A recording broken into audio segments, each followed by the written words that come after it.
Against the Current, now a contributing editor, advisory editor. My background is that I've been involved in the movement since the late 1960s, early 1970s.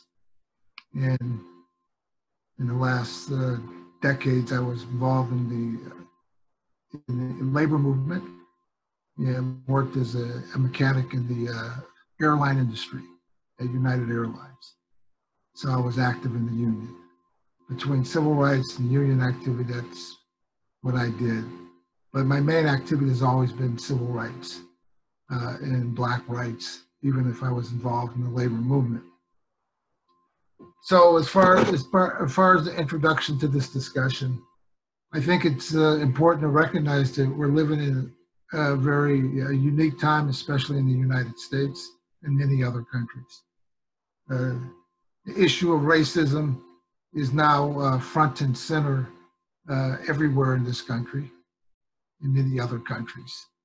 For the first time in my lifetime, the issue of racism, in particular Black Lives Matter, that concept, is now being discussed, not just in the Black community, but is being discussed among whites in vast numbers, and in all institutions, from sports to education to government.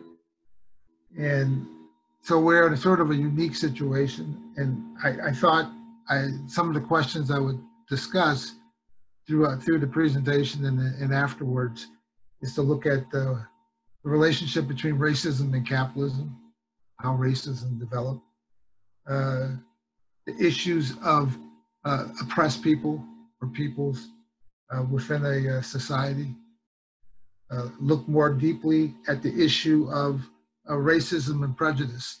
There's sometimes confusion between the two. That is, you can have a certain prejudice, or preference for certain people, but that's not the same as being a racist.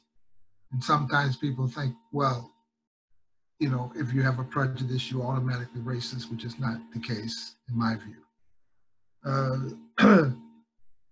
But the more fundamental question for socialists is, how is racism and capitalism intertwined? Are they intertwined? Can you have an anti-capitalist revolution without fighting against national oppression or racism? Or can this issue of racism be settled through the class struggle itself, that is, working class fighting the capitalist class? Or do you need to fight racism to get to that? That is, do you need to organize and be a part of a mass struggle against racist oppression to actually have a successful anti-capitalist revolution? Now that's an important issue. It's not always been understood or agreed to in the socialist left movement, but it's an important question. And then the other question I think is important is, how do we as socialists or the left participate in this debate, in the movement itself? Of course, all of us as socialists are involved in the movement. Any movement against racism or oppression, that's what we do, that's why we exist. But the bigger issue is, how do we connect being involved in that movement as people ask questions to see the importance of socialism or a socialist revolution? So before I discuss most of those questions or in more detail, I'd like to, in case those are not as familiar, this Black Lives Matter movement, the reason it's unique is because we've had mass protests in this country and it's spread to other countries, Canada, UK, Europe, because the idea that arguing that you may be a citizen of a country, but the oppressed layers have been denied basic rights like dignity is an important issue. It is now on the agenda. Excuse me. Many people for the first time recognize that Black Lives Matter. That began after George Floyd was murdered in May. But this movement is not new. It's been going on in the recent phase for at least 8 years.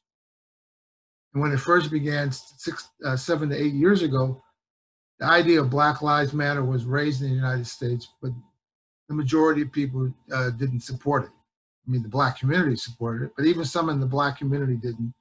supported. They felt the pressure to say everyone, all lives matter.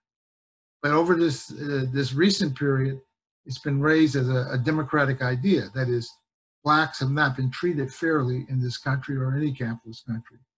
And so it's a new idea. It's a new phenomena. And in these protests, which I said has been in the 50 states in the US, 2,000 or more cities, has opened up a broader debate. And the most significant victory so far, I would say, is not that we've won major gains. That's not, unfortunately, the case. It's raised political consciousness. That is, social and political consciousness of the broad masses who have participated in this movement is at a new level. It's reflected that in the middle of the pandemic, the coronavirus pandemic, which the United States has done the worst in the world, with 165,000 deaths, 25% of the world's cases of coronavirus in the US, and the president of the United States doesn't really care about it, and demanding everybody go back to work even without protections or go to school. You see recently where some schools were open, some of the students, young white students, start quoting from the Black Lives Matter and with their concerns. One young woman in the state of Georgia who was protesting with the lack of protection for the coronavirus, she even mentioned the man of John Lewis, who was a civil rights icon who died, who said you should always get into good trouble. So she violated a school rule, put it on the internet. They suspended her from school, and she said, I did it because you have to get involved in good trouble, the pressure case, which is one of the issues in the civil rights movement. And then because there was such support for her, they had to end her suspension. Now that's a small example, but this happens all over the country. A lot of people are saying enough is enough. The problem, of course, is, as we know, that the ruling class and the powers that be, they're not going to change without being forced to. And under the Trump administration, which is he's an authoritarian type figure, he sent the police to go after protesters. He's called the Black Lives leaders and movement terrorists, among other things. So you have a real contrast. But what's important about the anti-racist struggle is that, and what's new, is that the demands that are being raised in spite of this pressure it goes beyond what's been typical in the past. In the past, the Black community would protest by themselves with some white support, the majority community, and raise a demand such as prosecute, arrest the police or white supremacists, and maybe or maybe not, they would be arrested. Almost always they would be acquitted in court if they went to court.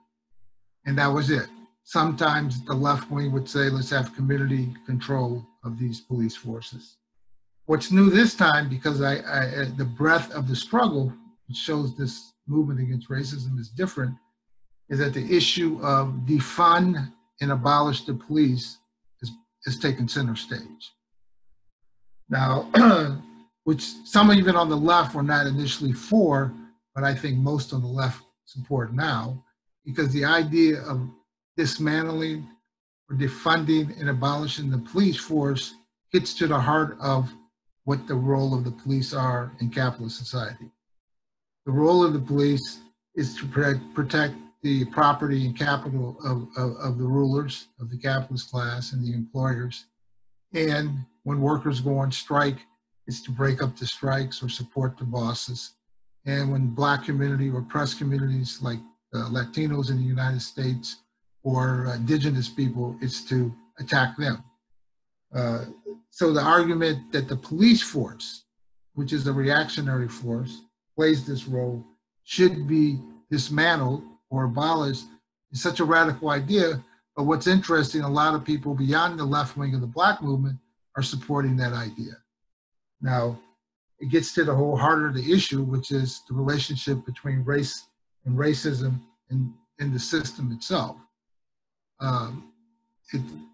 it's not, you cannot abolish the police, in my view, without challenging the whole capitalist setup and structure and system.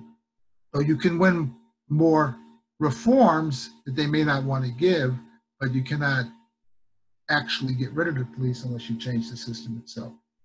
But the fact that the left wing is not backing down on that issue, I'm talking about the left wing of the Black movement, supported by a broader left, is important, because it gives the confidence to the street demonstrators and protesters that you should fight for what's right and that you have a chance to make progress. And that's what's happening. And I think this is, in its different forms, is happening in other countries as well, depending on the unique circumstance. So that would indicate the power of protest. That is, the power of the mass struggle protest opens up all possibilities. Now, of course, in a bourgeois democracy like ours, you may have more freedom to protest. If you're living under more authoritarian regimes like we see in Belarus today, you have less movement. So you can protest, but you face more heavier attacks, or some other countries. But in the context of bourgeois democracies as they now exist in the US, Canada, Australia, Europe, you have the ability to demonstrate. Now, this issue of racism, what does it mean to be a racist or anti-racist, and prejudice and capitalism, is an important discussion and debate. And it's not a new one, but it takes on new forms. The new idea today is how is racism related to capitalism, and then how is it, how do you fight it? Now, right now, it's become clear to everyone it's not enough to say you're against racism or support Black lives, or support indigenous people's lives or Latino lives. You have to say more. So the issue is, one of the issues that's become prominent in the discussions here is the concept of you have to be an anti-racist. Okay, that is, it's not enough to say I'm against racism. You need to be an anti-racist. What that means, you have to take action. And if you take action, then you're showing that you're on the side of an oppressed people.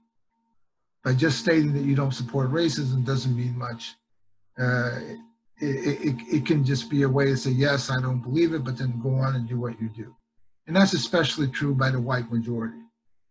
Now, the idea of the racism and prejudice is important, as I said at the beginning, because one way the opponents of this movement try to argue that is to say everybody has certain prejudices, which is true. I mean, if you're from the Caribbean, you may prefer to be with Caribbean people or eat their food. If you're from India, or the same way, or from any country. But that's not racism. Racism is tied to the system of oppression. I don't believe you can be a racist if you're an oppressed people, if you're challenging the oppressor. That is, you can show hostility to the case of white rulers in the United States or in South Africa or wherever it is, but that's not the same as a white majority, what I would call the oppressor nation, from the oppressor nationality that has certain privileges that the minorities don't have. If you're hostile to them, it's not the same as them supporting discrimination against you. This was first explained eloquently by Malcolm X, the civil rights leader, revolutionary in the 1960s.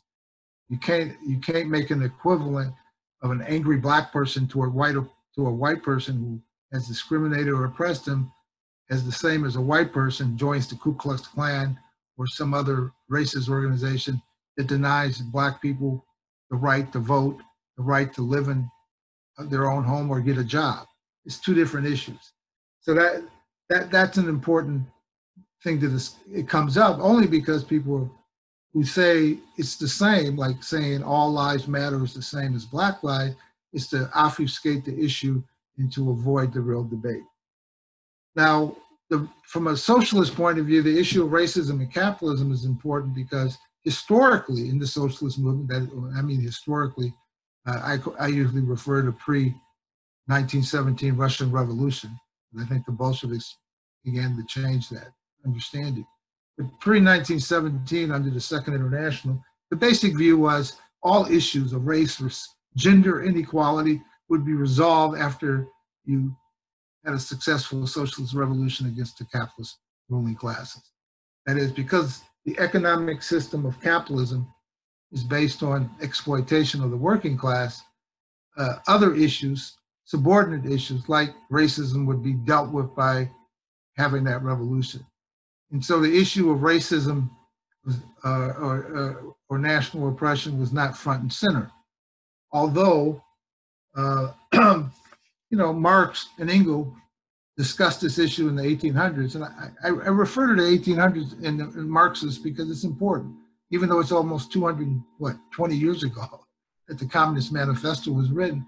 I consider it still very relevant for us to study because we're still fighting capitalism. But part of what the manifesto and other things that Marx wrote, most of us are familiar with capital or discussing the economic system. But to me, one of the most important things about looking back at that history pre-1917 was that there was a debate, not a strong debate, but how do you see the issue of, they didn't use the term racism, so you're not going to find that language. But how did you see the question of the natives versus immigrants in different European countries or the United States? How did you see the issue of the English versus the Irish? So these were common questions. And even Marx wrote at the time, and I would actually, if you haven't read the article by, I think her name is Sarah, that was in the packet from Europe about gender inequality. She wrote quotes from a letter that Marx wrote to one of the letters he wrote to another revolutionary, explaining the big problem at the time. This is in the 1870s, was that the English and Irish working class, they were in the same factories, but they were against each other. And that only benefited who? The bosses, the employers. So, and Ireland in the 1800s, as we know, was still a colony of England, didn't have any independence. So that divide and rule idea goes way back. But Marx himself said, unless that is resolved, you cannot build the unity of the working class and carry out that kind of struggle against the capitalist class. But most socialists then had the view that these would be settled through the revolutionary struggle. Eugene V. Debs, who was another prominent socialist in this country in that time, said basically the same thing. Racism would be settled through that class struggle. I say this because it was through the Russian Revolution, and I would refer everyone, if you haven't read it recently, go look at the Comintern documents, the Second Congress in 1920. The Comintern, they discuss openly this where you had many delegates, or several, I didn't say many, several delegates who were not white, who came from the colonial world. And then it was in 1920, they had the famous Baku Conference, the peoples of the East, that the Comintern was involved in. Now, this was a part of the anti-colonial struggle. The reason I say that, it was then the full understanding, in my view, of the centrality of the fight against colonialism and racism was recognized by the socialist or communist movement. And this is important because without that understanding, every capitalist country, every capitalist ruling class, which is based on nation states, it's not just the economic system, but based on nation states, would use colonialism or the colonial people and racism, the oppressed national minorities, whether Africans in the United States or Latinos in the United States or indigenous people in Canada, Aborigines in Australia, you name any country, as one of the weapons to keep the working class divided. And that division made it difficult, of course, to have unity. You can't just say you abstractly are for the unity of black and white or other workers unless you understand that if your goal is to build an anti-capitalist revolutionary movement, this has to be central. to your program. It has to be central to your program, because it's not just something that can be looked at afterwards. And I think that's the lesson. That's the lesson of a lot of these previous struggles, and why we haven't been as successful in building revolutionary movements in the advanced countries, because these issues of race or racism, national oppression come up. But just as a sidebar, I mean, race is not a scientific idea. There is no race per se. It's always been a political idea. It's always been a political superstructure. You know, you didn't in the U.S. when it was founded in the 1600s, still a colony, British colony. The first workers they brought here were what they call indentured servants. Indentured servants were not. They were mainly whites who came here, had to pay off their time to work, and they became part of the country. That wasn't as useful labor as to bring over slave labor, which began later in the 1600s, because you could work slaves to death and create super wealth for the capitalists. But the concept of whiteness, which I consider is a modern capitalist concept, doesn't really exist before modern capitalism, was a way to convince whites in this country, whichever group in other countries, that it was in their interest to side with the majority of the white rulers, slaveholders, against blacks, against native people, against others. So that was, and that's where the concept of white supremacy comes from. And as you convince people that their interest was tied to the bigger nation, even if that bigger nation, the capitalist rulers, used to exploit them. So this country was built, its wealth created, not just pure capitalist mode of production, but also slavery as the greatest creator of its wealth. But how they had to convince people that that was acceptable. In the ideology they used, what I would say, what is called white supremacy, was to convince white workers in particular that they were more aligned with the dominant nationality against other people of color. And that's never deviated in the history of this country, and I think is true in other countries as well, because you have to convince people that their interests are aligned with the capitalist class, which is a very tiny group. We all know that. So how do you convince people? It's not just using the state. It's not using the state, which is most powerful for them, a body of armed men, as Lenin called it, but it was to use this ideology, propaganda, to convince the oppressor nationality, or the oppressor nation in relationship to the other people, that their interests were more in line with them than the oppressed. In the U.S., the best example of it was the Jim Crow South, where slavery existed. They convinced white workers to not even organize unions, to align themselves with the slaveholders against blacks and other people, and it hurt them, because even today, the least developed, the least economically feasible area for workers is in the southern part of the United States. So that's what they did, and they continue to do it.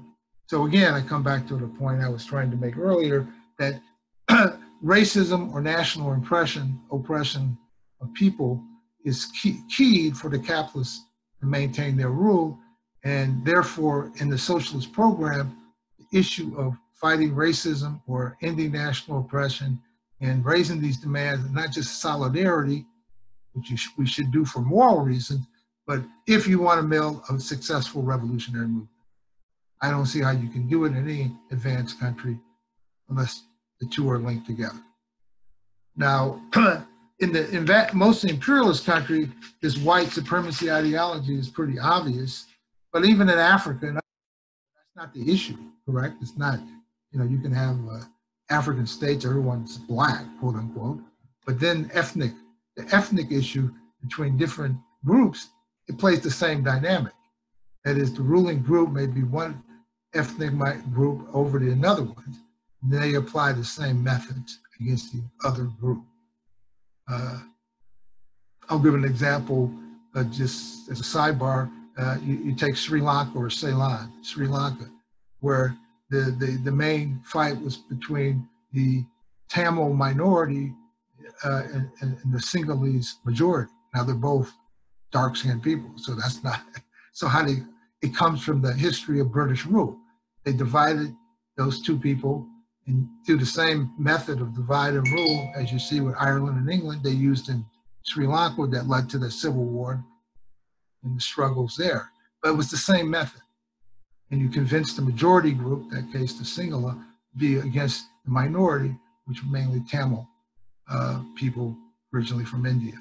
So it's used everywhere. But again, even in a situation like that, it's the same issue. How do you organize a revolutionary movement unless you deal with that issue front and center and you combine it with the anti-capitalist struggle? You cannot say the issue of the nationally oppressed in that country could be resolved unless you deal with it is a central demand and program of the revolutionary movement or the socialist movement. Now, the issue of racism today, so the issue of fighting racism is not just an important democratic issue or a moral issue. To me, it's part of the key issues for the revolutionary movement. That is, your program has to include that front and center. So you, as socialists, you're involved in the movement on many levels. You're involved just because you're opposed to racism or discrimination as a democratic demand, but you're also involved because you see it as very much connected to educating the broader society and the working class that the problem is capitalism. And then you begin to explain that and try to get the most radical people in the movement to go beyond just their initial consciousness to a socialist or revolutionary consciousness. And that's part of the opportunity why organizations like ours have to exist. Because we recognize that leadership in any movement is not just those who are on the streets or fighting, but it has to have a longer term vision, a longer term perspective, which is where the Marxist movement comes in, and it's where socialism comes in and the opportunity to discuss it. Which brings me back to why I think it's important to study the Communist Manifesto. It's one of my favorite booklets, documents written in 1847 because it's not timeless. You can't read it and say, okay, those demands are applied to Germany in 1847 or France. You read it because it gives you an outline that role of anti-capitalist or socialist is to lay out a plan of action. It is to be in the struggle, but then also to mobilize all those who are for that democratic struggle, whether they're socialists or communists, and to begin to build a core of revolutionaries to go beyond that. That is still valid. That is still valid. And I think even for today's revolutionaries to go back and see that the writings of our, the founders of the scientific Marxist movement are still valid. And I think that's an example of that. I would also repeat that I think looking at what the Bolsheviks did and some of the writings in the first four Congresses are very useful to understand this question. Okay, the final point is why are in this Black Lives Movement, the blacks are still leading the movement, even though the majority of demonstrators now are probably white, because African Americans are a minority. Why are blacks the vanguard? So my final point on this for the discussion is I would urge people to go back and consider reading the discussion with the leadership of the Socialist Workers' Party in the 1930s with Leon Trotsky. And these are available somewhere. But this discussion with Trotsky, who was a part of Russian revolutionary leadership, he explained why blacks would be the vanguard of any revolutionary movement in the United States. Now, this is important because his idea was, because of the place of blacks in the working class and on the farms, this is in the 30s, still had the equivalent of a peasantry in the United States, their oppression would lead them to take the most revolutionary positions against the system itself, and that their example would bring alliances with working class whites and other people to build a revolutionary movement. That analysis is still valid. It's still valid. The only thing I would add to it as a change, or not a change, but a supplement, is that the size of the Latino community in the United States, which is now the largest, though Latinos is not a very precise term because you have from different Latin American countries, whether from Mexico or Cuba or whatever, but that population is even larger and involved in the growing struggles in this country. And third, the indigenous people who have always fought, but are so few, are more prominent than ever before. But again, these are the people, the oppressed people, who are playing the biggest role in beginning to change that consciousness I talked about. So with these combined elements, if you look at what's happening today around the world, you can see that there's great prospects for our movement, for the socialist movement, because there's more openness. Doesn't make it easy. Doesn't mean, you know, we're going to be facing the police state and violence, which is the case. We've already seen that here. Besides, Black people continue to die every week by police. We've seen the federal government in Portland, Oregon sending basically like secret police to break up demonstrations, which is new for here. So, but you know, the fact that the movement continues to resist is very important. So anyhow, I'll conclude it there. These are just some ideas I wanted to kick off the discussion.